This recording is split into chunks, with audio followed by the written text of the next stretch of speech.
Marafiki ukifa hawatarudia mara pili. Maskini amefariki, Allah mrehemu. Tena huyo akusema Allah mrehemu si kila mtu.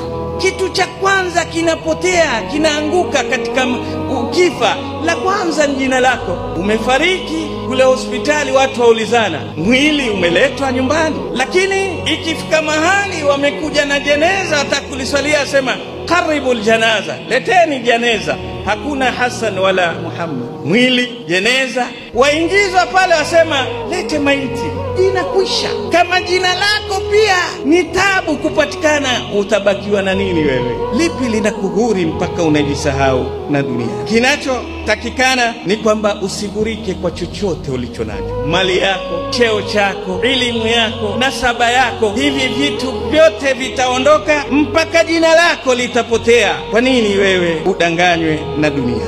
Linalotakikana ni ujue kwamba hii dunia ni siku chache, lakini kazi yake ni kubwa sana. Lafita ya dunia, Allah tabarak wa taala sema kullu man alaiha fan, kila aliye juu ya mgongo wa dunia atatoweka tu. Wala usije ukaifuata dunia kwa sababu ya kutaka kuwaridhisha watu. Hawa watu ambao ndio watu wengi siku ya kiyama watalia kwa sababu ya urafiki mbaya. Ya laitani lam attakhidh fulanan khalila. Kuna watu siku ya kiyama watalia kwa ajili ya marafiki. Nini?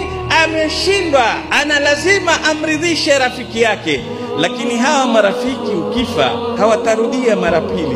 Maskini amefariki, Allah mrehemu. Tena huyo akusema Allah mrehemu si kila mtu.